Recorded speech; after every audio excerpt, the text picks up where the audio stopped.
হঠাৎ করেই রেগে মেগে আগুন জামাত আমির। তার এমন অগ্নিমূর্তি আর কখনো হয়তো দেখেননি কেউই। ডাক্তার শফিকুর রহমান আসলে খেপেছেন দৈনিক প্রথম আলো পত্রিকার উপর। কিন্তু কি কারণে পত্রিকাটির উপর এত রাগ বাংলাদেশ জামাতে ইসলামীর আমিরের? চলুন যাওয়া যাক মূল খবরে। আজ পহেলা বৈশাখের দিন হঠাৎ করেই সামাজিক যোগাযোগ মাধ্যম ফেসবুকে ক্ষোভের স্ট্যাটাস দেন জামাত আমির। সেখানে তিনি জাতীয় দৈনিক প্রথম আলোর কঠোর সমালোচনা করে লিখেছেন, প্রথম আলোর ঈদ শুভেচ্ছা কার্টুনে কুকুরের ছবি, এ কেমন অদ্ভুত আচরণ। প্রথম আলোর গত ৩০ মার্চের পত্রিকায় ঈদ শুভেচ্ছার কার্টুনে কুকুরের ছবি ব্যবহার করেছে। পত্রিকাটি এর আগেও মহানবী সাল্লাল্লাহু আলাইহি ওয়াসাল্লামকে অবমাননায় বাইতুল মোকাররমের খতিবের হাত ধরে প্রকাশ্যে ক্ষমা চান সম্পাদক মতিউর রহমান। মনোভাব ও দৃষ্টিভঙ্গি খুবই জঘন্য। প্রথম আলো ঈদের মতো একটি পবিত্র ইবাদতকেও কটাক্ষ করতে দ্বিধা করে নাই। তা অবশ্যই প্রত্যাহার করতে হবে এবং জাতির কাছে ক্ষমা চাইতে হবে। জামায়াতে ইসলামের আমিরের এমন স্ট্যাটাসের পর পক্ষে বিপক্ষে নানা মতামত পাওয়া যাচ্ছে।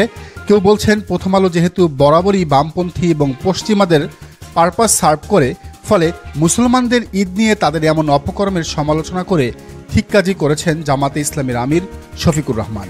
তারা এও বলছেন এই প্রথম আলো পত্রিকা ভারতের দালাল ও সহযোগী হিসাবে কাজ করছে সেই শুরু থেকেই। এবার ঈদের শুভেচ্ছা তো বাংলাদেশের কোনো মসজিদের ছবি না দিয়ে দিল্লির একটি মসজিদের ছবি দিয়ে তারা ফেসবুকে পোস্ট করেছিল। তাতে করে বোঝা যায় তারা বাংলাদেশপন্থী নয়, বরং তাদের প্রেম ভালোবাসা ভারত আর মোদি কেন্দ্রিক। প্রথম আলোর সমালোচনা করতে গিয়ে তাদের ইসলাম ও বাংলাদেশের ইসলামী রাজনীতির বিরুদ্ধ নীতিরও সমালোচনা করছেন অনেকেই। তাদের মতে এই পত্রিকাটি সবসময়ই ইসলামী রাজনীতিকে হেয় করছে, কটাক্ষ করেছে।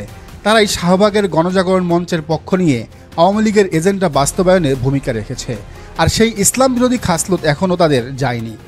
আর এরই অংশ হিসেবে এবারের পবিত্র ঈদ নিয়ে তারা বিতর্কিত দুটি কাজ করেছে। একদিকে ঈদ কার্ডে কুকুরের ছবি, আবার অন্যদিকে শুভেচ্ছা পোস্টে দিল্লির মসজিদ। এতে প্রমাণিত হয় তারা একই সাথে ইসলাম বিদ্বেষী, অন্যদিকে ইন্ডিয়ার দালাল।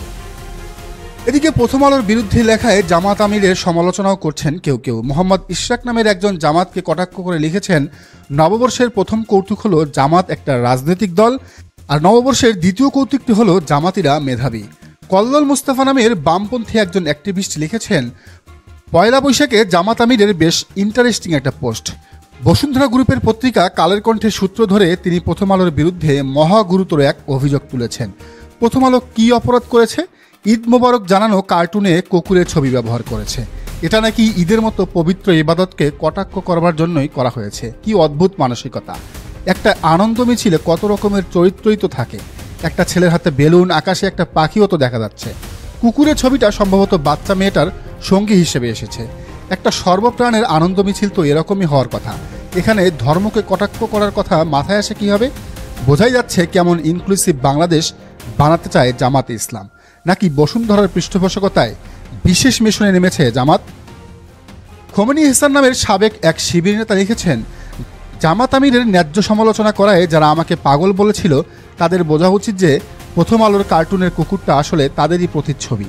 ডাক্তার শফিকুরও বোঝা উচিত নিজে একদল অনলাইন কুকুর পালার পর নির্দোষ কার্টুন নিয়ে কুত্তা পাগল হওয়াটা শোভন নয়।